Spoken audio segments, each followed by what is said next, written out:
Salut, ici Maps! Aujourd'hui, j'ai décidé de faire une vidéo un peu spéciale. En fait, lorsqu'on est des lecteurs ou lectrices, on se fait fréquemment suggérer des livres à lire et on aime bien ça. En tout cas, moi personnellement, j'aime bien recevoir des suggestions. Parfois, les gens sont vraiment on point, ils réussissent vraiment à savoir qu'est-ce qu'on aime comme littérature, si on va aimer ça. Et parfois non. Sauf que j'ai décidé aujourd'hui de tester le God de la littérature, cette application qui existe depuis, ma foi, plusieurs années. Là, je ne sais pas exactement combien. Pour ma part, je suis depuis peut-être 4-5 ans. Et cette application, c'est Goodreads. Donc, c'est une application sur le téléphone, mais c'est aussi un site internet sur l'ordinateur. Et les fonctionnalités sont un peu différentes parce que si vous êtes sur Goodreads avec votre téléphone, mais vous pouvez avoir des recommandations de manière un peu générale. Donc, ça vous dit pas nécessairement pourquoi ça vous suggère ce livre-là, mais bon. Tandis que sur le site internet, sur notre ordinateur, Goodreads est beaucoup plus spécifique. Donc, lorsque vous allez dans recommandations, vous avez des petits onglets sur le côté et ça vous donne des recommandations en fonction de certaines choses. Donc, ça pourrait être en fonction d'un genre littéraire, mais ça peut être aussi en fonction de votre section de livres lus. Et c'est là que je me suis amusée parce que en fouillant dans cette section-là, Goodreads me propose un livre spécifique parce que j'ai aimé tel livre.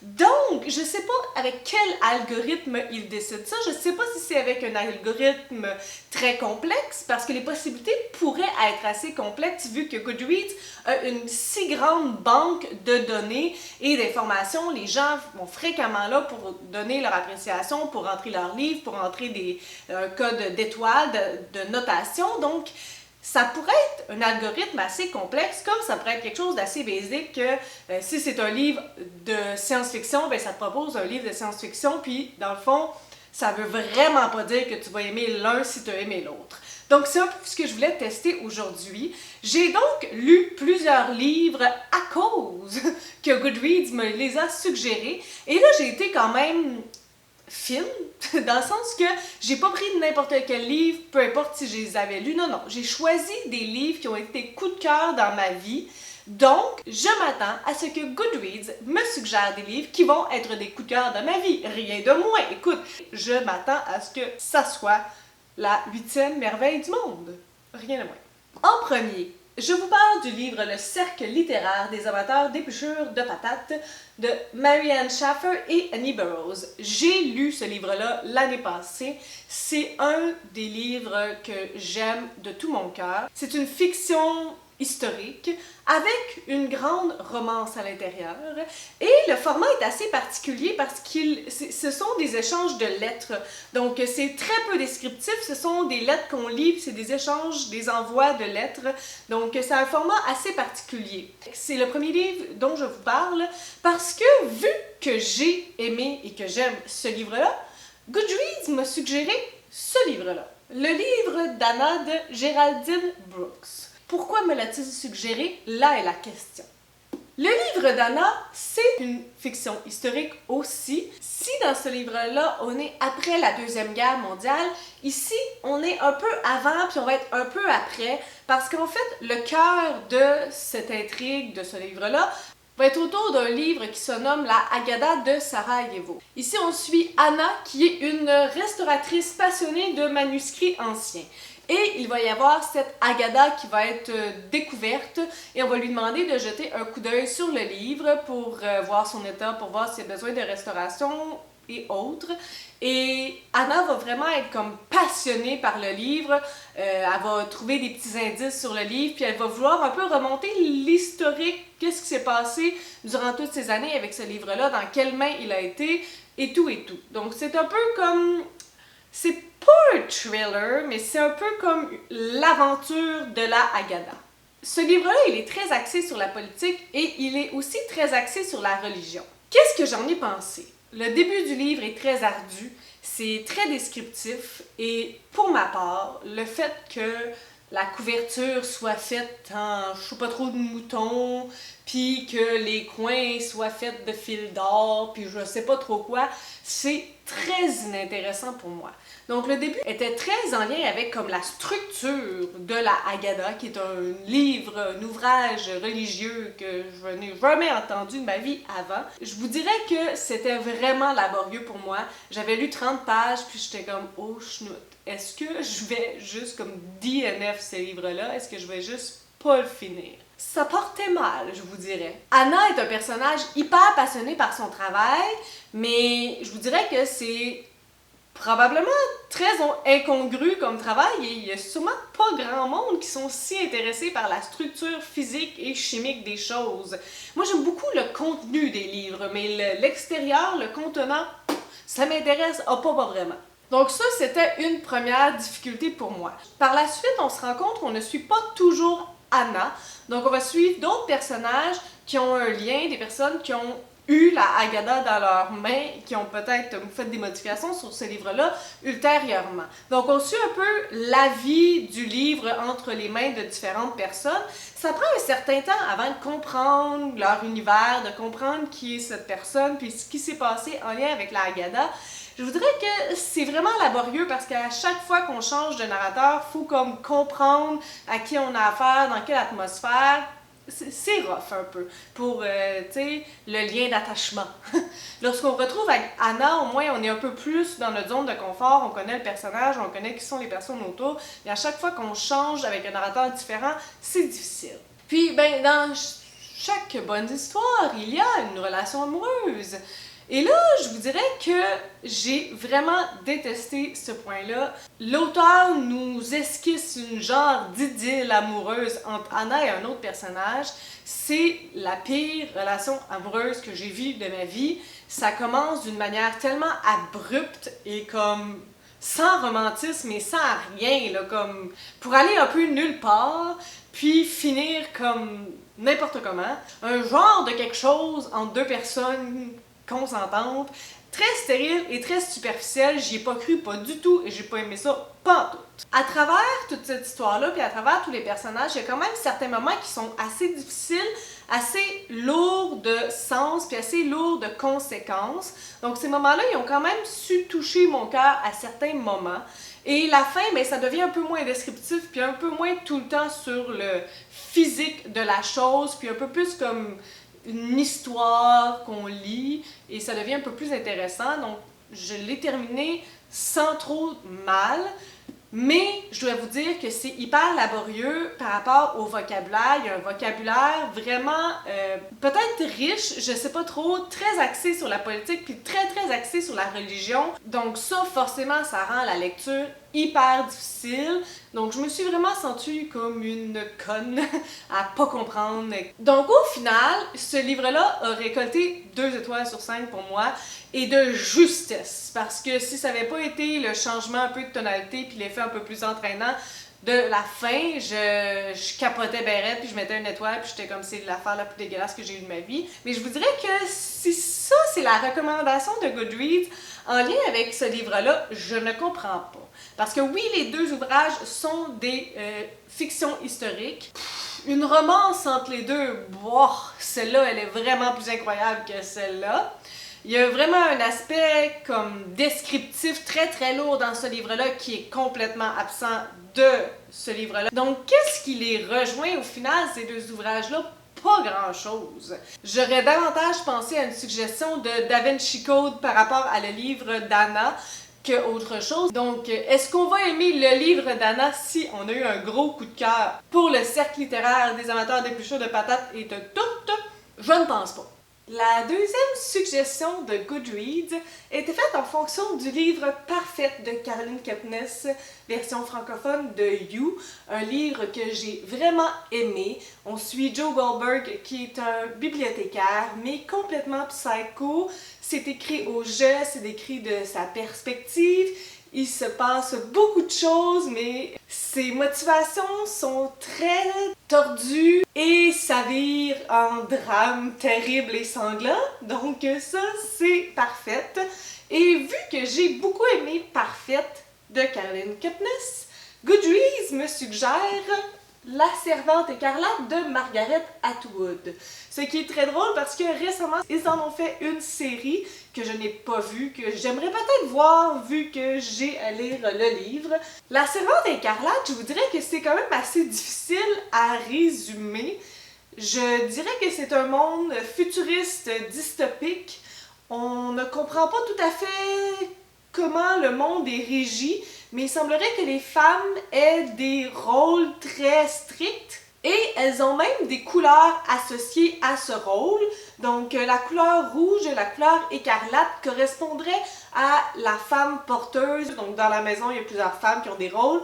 Puis ce rôle-là, c'est lorsque tu es habillé de rouge, donc tu ne sers que de vaisseau à avoir des enfants, puis lorsque c'est fait, ben, ta job a été accomplie. Donc c'est vraiment un monde assez particulier.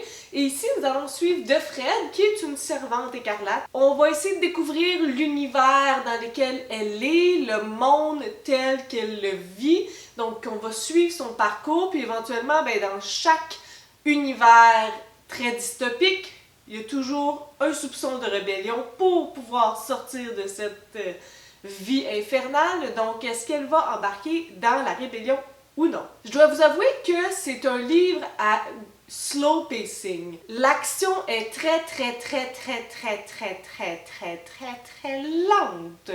Au début, je comprenais, tu sais, je veux dire, il faut un peu savoir c'est quoi sa journée pour essayer de comprendre aussi c'est quoi l'univers, mais c'était très redondant.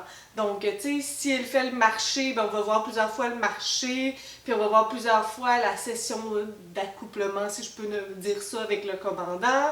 On va beaucoup suivre ses interactions avec les gens autour, mais fondamentalement, il ne se passe pas grand-chose. Sur un livre de 500 pages, c'est à environ 250e page que l'élément déclencheur est arrivé, qu'il y a cette proposition un peu de faire partie de la rébellion. C'est parce que c'est la moitié du livre, là, puis il s'est pas passé rien de significatif. C'est de la perspective de Fred par contre, donc c'est vraiment au jeu. On évolue dans le présent, mais on a beaucoup de relents du passé aussi de sa perspective. Donc, de comment ça s'est passé avant, puis un petit peu comme pourquoi c'est rendu comme ça aujourd'hui, qu'est-ce qui s'est passé, un peu la transition entre les deux, mais même à ça. Je déplore malgré tout qu'à la fin du livre, j'avais pas vraiment une vision claire de l'univers. On prend des bribes au fur et à mesure que le livre avance, mais qui a instauré ce système-là? Dans quel but? Pour favoriser les femmes? Pour favoriser les hommes? On dirait qu'il n'y a personne qui est vraiment hyper bien dans ce système-là. Est-ce que c'est comme hyper religieux?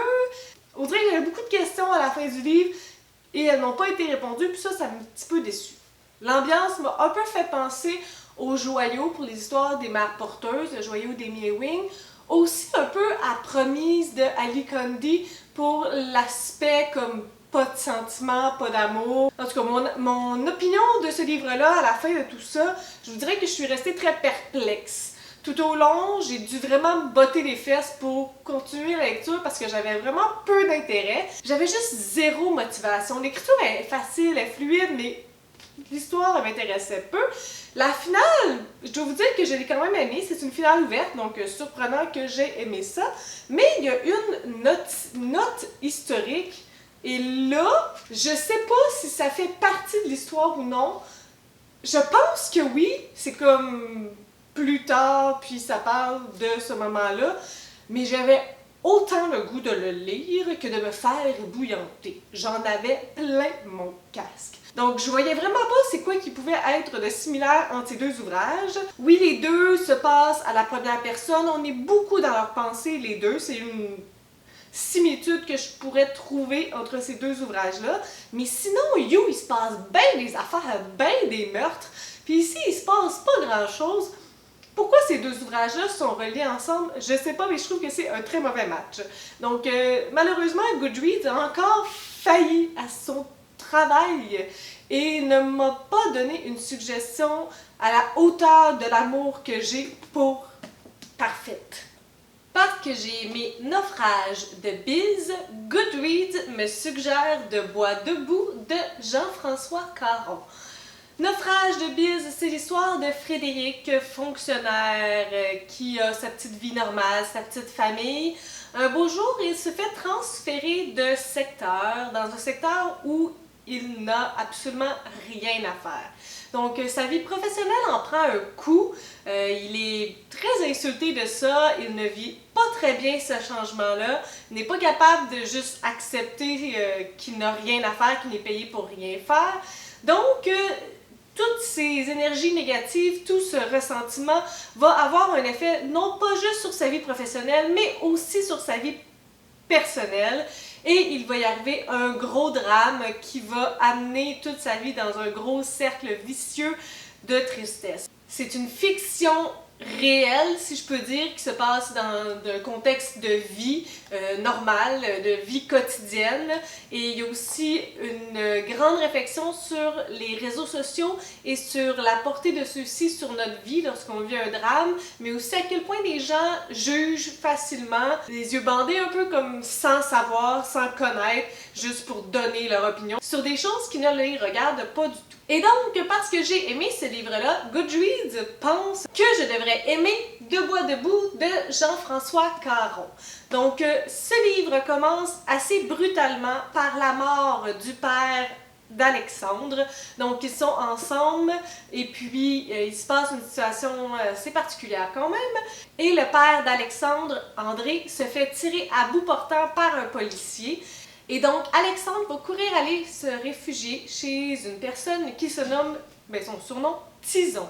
Et à travers ce livre-là, on va avoir un portrait de la non-relation entre Alexandre et André, la relation père-fils qui semble assez absente dans les yeux d'Alexandre. Et donc, à travers ce livre, on va découvrir la vie d'André, la vie d'Alexandre, leur relation ensemble, et peut-être les raisons pourquoi André a fait les choix qu'il a fait.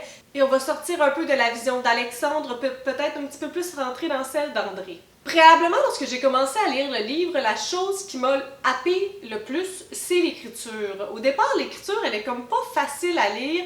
Il y a quelque chose de très répétitif, un genre de rythmique un peu particulière, un format aussi un peu à la théâtre, donc lorsque le personnage parle, c'est comme marqué son nom, puis après il y a son monologue. Il y a même parfois comme le nom du personnage, Alexandre pense, donc c'est ce qu'il pense dans sa tête et non ce qu'il dit. Donc il y a vraiment un aspect un peu théâtral qui m'a déstabilisée un peu au départ. J'irais même un peu comme poétique, il y a des passages très beaux à lire, mais je vous dirais que c'est de la poésie qui ne me parle pas malheureusement. C'est le genre de poésie un peu abstraite qui parle de la nature et de l'humain et de toutes ces choses. Malheureusement, c'est une poésie que j'aimerais aimer, mais Seigneur, j'ai pas de cœur. Donc, l'écriture pour moi a été vraiment un grand frein à ma lecture de ce livre-là. Il y a des beaux moments que j'ai vécu à travers ce livre-là. J'ai aimé l'ambiance. Pendant un certain temps, je me suis demandé un peu où ça allait, là, comme le but du livre. Je trouvais que c'était pas tant linéaire. Il y avait un sentiment un peu de un peu revenir tout le temps dans les mêmes moments, ce qui peut être causé parce que il y a une alternance entre le présent et le passé, de différentes perspectives aussi. Donc c'est peut-être tous ces éléments-là qui m'ont un peu perdu, que je cherchais juste comme quand est-ce que ça allait être la fin, où est-ce qu'on allait aller avec tout ça. Parce que sinon, comme je vous dis, c'est quand même une histoire assez touchante. La vision qu'on peut avoir d'un de nos parents et de pourquoi il dit ces choses-là, pourquoi il fait ces choses-là, alors qu'il y a des raisons sous-jacentes. Et les personnages et l'histoire, je dois vous dire qu'il y a quelque chose de très plus deep un peu qu'on peut le penser. Les personnages ont vraiment beaucoup de couches, beaucoup d'épaisseur, c'est plus complexe que ce qu'on peut croire au départ. À la fin de tout ça, c'est vraiment comme incroyable à quel point c'est un réseau un peu... c'est comme toute une belle toile tissée serrée, puis on comprend un petit peu toute la convergence. Donc, je peux comprendre la similitude entre ces deux œuvres-là. À mon avis, c'est pas une suggestion ridicule, dans le sens que je comprends le parallèle que Goodreads pourrait faire entre ces deux œuvres-là. Je vous dirais que, par contre, leur plus grande différence, c'est vraiment le format d'écriture, qui pourrait être un frein pour certaines personnes dans ce livre-là, alors que lui, d'un certain sens, il est plus conventionnel, puis c'est plus facile d'entrer dans l'histoire, puis de s'y perdre. Parce que j'ai aimé La vérité sur l'affaire Harry Quebert de Joël Dicker, Goodreads me propose de lire Les déferlantes de Claudie Galley. Je sais que je n'ai pas le livre, La vérité d'affaires Harry Kébert dans mes mains, je l'ai prêté, j'ai pas été capable de le louer avant que cette vidéo soit due. Mais bon, donc, La vérité sur l'affaire Harry Kébert, ça fait vraiment longtemps que je l'ai lu, mais c'était un peu dans la partie où j'ai recommencé à lire énormément. C'est l'histoire de Marcus Goldman, qui est un écrivain et qui doit comme écrire quelque chose d'autre assez rapidement. L'inspiration ne lui vient point. On est en 2008 et lorsqu'il est comme presque trop tard, là, ben son ami Harry Kébert se retrouve pris dans une enquête. On l'accuse de meurtre envers la jeune fille Nola Kellergan, tout ça se serait passé en 1975. Donc, Marcus Goldman, s'il veut aider son ami et avoir le succès, il doit trouver qu'est-ce qui s'est passé l'été de 1975 avec cette jeune fille, Nola. Qui a tué Nola? Et il doit trouver comment faire un roman à succès. Donc ça, c'est la prémisse du livre. C'est un thriller vraiment très enlevant, c'est une solide brique, mais lorsque vous commencez ce livre-là, vous le dévorez. Et la fin, moi, j'en suis pas encore revenue et ça doit faire au moins 5 ans que je l'ai lu. Les Déferlantes, ça se passe à La Hague. Il y a ce jeune homme, Lambert, qui arrive à La Hague. La Hague, c'est comme un petit village, fait que tout le monde se connaît. Puis lui, on sait pas c'est qui. Il vient pas d'ici. Puis on sait pas trop ce qu'il fait là. Il va-tu partir? Va-tu rester? Qu'est-ce qu'il fait? Pourquoi il est là? On se pose bien des questions. Ça, en gros, c'est le résumé. Les Déferlantes, c'est un livre que je ne devrais pas aimer. C'est un livre d'ambiance. Donc, c'est pas un livre basé sur l'action, c'est pas un livre basé sur les personnages, c'est un livre qui est basé sur le fait qu'on est proche de la mer, de l'ambiance, de la mer, de l'eau, des oiseaux, de la température. C'est un livre d'ambiance. Fouillez-moi pourquoi. Dès la première page, j'étais vendue. Je voulais savoir qu'est-ce qui se passe avec ce Lambert-là. Puis, je tournais les pages comme si j'étais moi-même au bord de la mer. Deuxième chose, les personnages. Les personnages sont très particuliers. Ils sont mésadaptés, des mésadaptés sociaux. Ils n'ont qu'une couche. C'est des personnages assez simples, assez, tu sais, comme première couche de toute cette simplicité. Je sais pas pourquoi, mais au fur et à mesure, comme je m'attachais à eux, puis lorsqu'ils évoluaient, j'avais comme un petit pincement de cœur. L'histoire.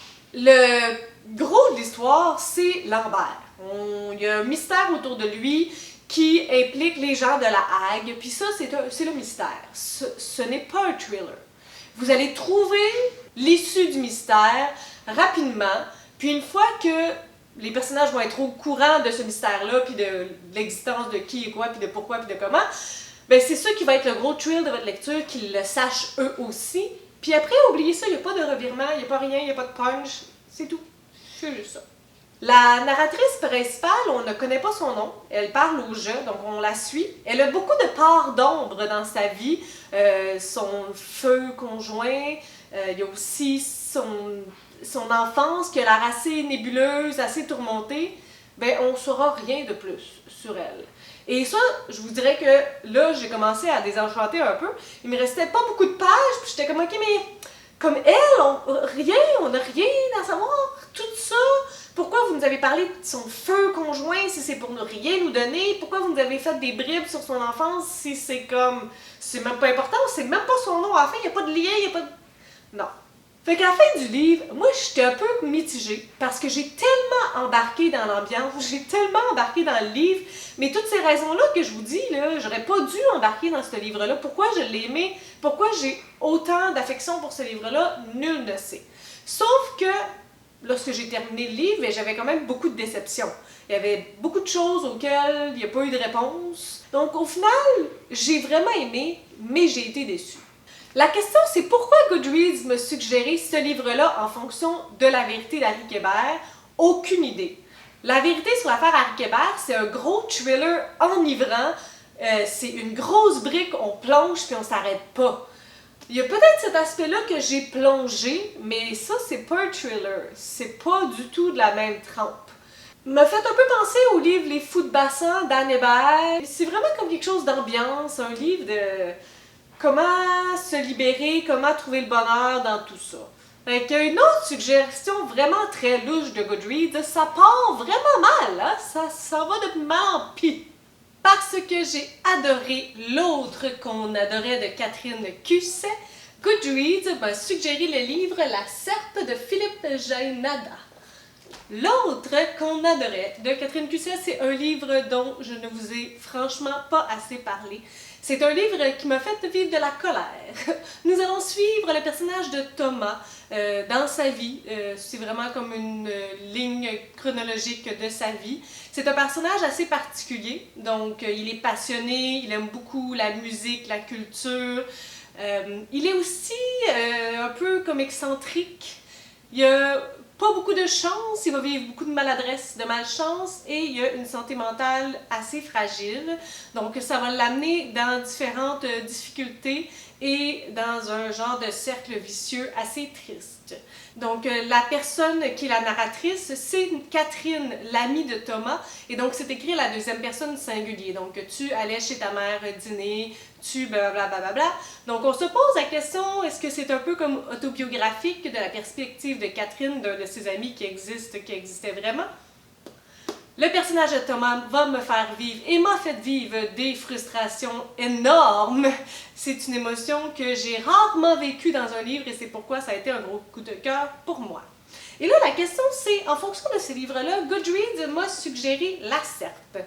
La Serpe, c'est une non-fiction. Première surprise, puisque je ne le savais pas.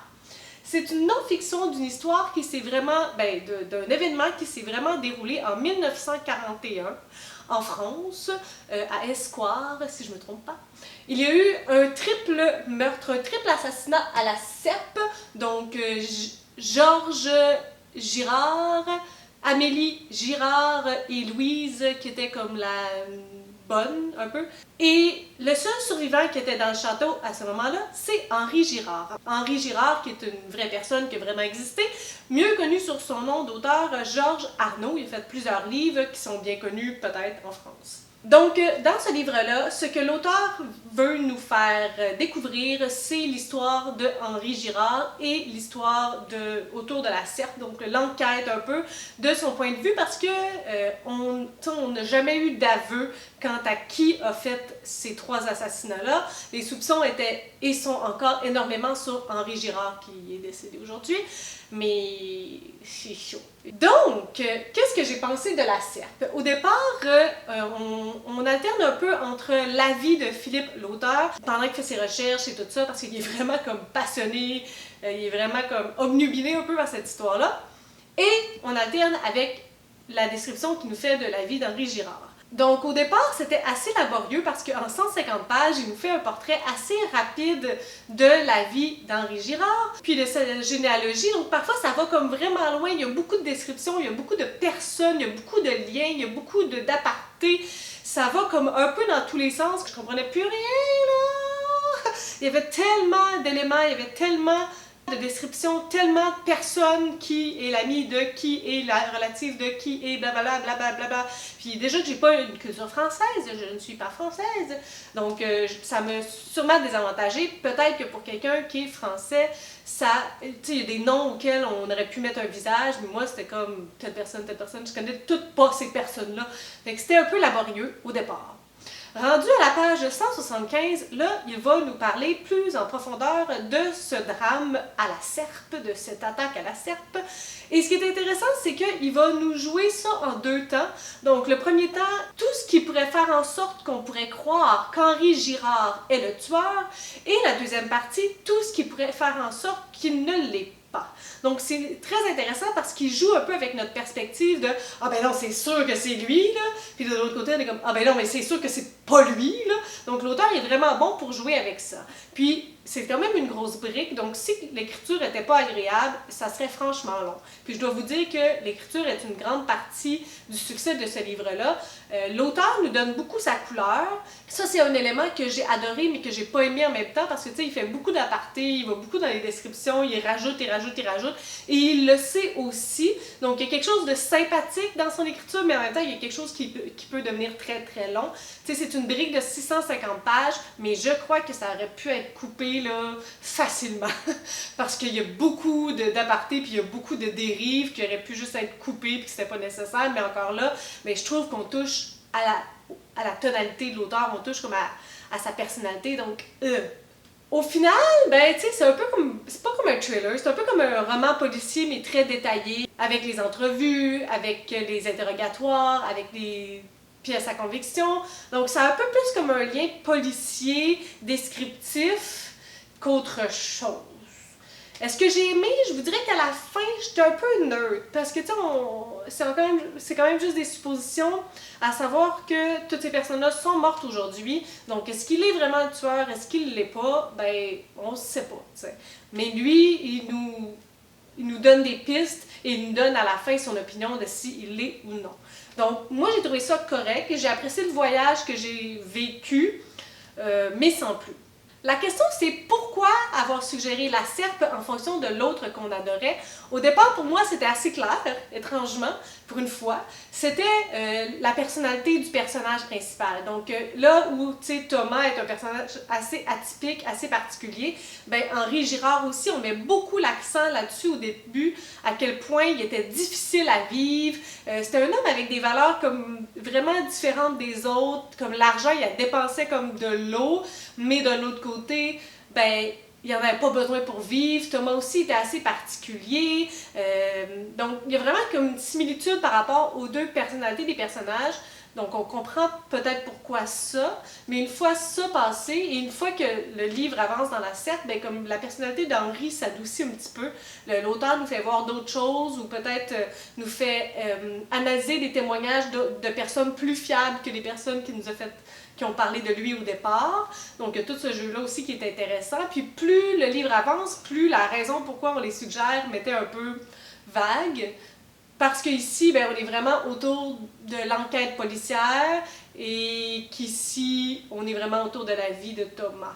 Veux pas, la vie d'Henri ici a passé en 175 pages, puis le reste du livre, ben, on talonne l'événement de la serpe.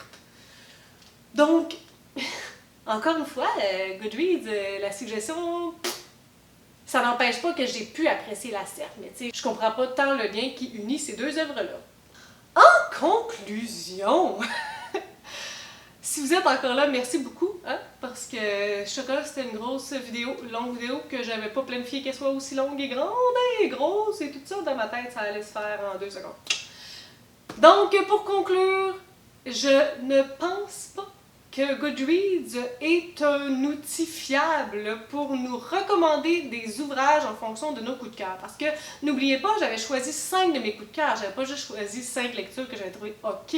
Donc, si il me fait des recommandations en fonction de mes 5 coups de cœur, je m'attendais à ce que j'aurais vécu au moins quelques coups de cœur. C'est sûr que je ne connais pas l'algorithme qui fait en sorte que les livres nous soient recommandés ou non. Au départ, je pensais par rapport au genre, mais tu sais, ici, ça c'est une non-fiction, puis ça c'est une fiction, fait que pas nécessairement. Donc, je serais très curieuse que quelqu'un qui travaille chez Goodreads me dise, tu sais, quel est l'algorithme qu'il utilise pour faire des suggestions. La raison pourquoi j'aimais ces 5 ouvrages-là, la raison principale, comme l'élément qui a fait en sorte que ça soit des coups de cœur pour moi, n'était pas présent dans l'autre livre. Donc, par exemple, dans Parfaite, le personnage de Joe Goldberg, l'ambiance comme hyper... Tu sais, je me serais attendue à un livre avec un narrateur non fiable, un narrateur première personne, qui, tu sais, assez gore. C'est quelque chose de similaire. Pour l'affaire Harry Kébert, je me serais attendue à un thriller, un roman policier enlevant avec une finale explosive. T'sais, vous voyez un peu à quoi je m'attendais, donc c'est pas ça que j'ai reçu. J'ai pas eu de coup de cœur dans ces 5 livres-là. Ça n'a pas été des lectures si pénibles, ça m'a vraiment sorti de ma zone de confort, mais au final, on peut pas se fier à Goodreads, gars, on peut pas. Je suis désolée. Il va falloir faire du travail là-dessus, mon Goodreads. Sur ce, merci beaucoup d'avoir écouté ma vidéo, merci beaucoup de me suivre, si vous me suivez, écoute, dans mes folies et dans mes vidéos incroyables. Donc sur ce, si vous avez aimé cette vidéo, n'hésitez pas à mettre un petit pouce ou à vous inscrire à ma chaîne. Et sur ce, je vous dis merci, merci, merci, merci, merci beaucoup. Et je vous souhaite de bonnes lectures.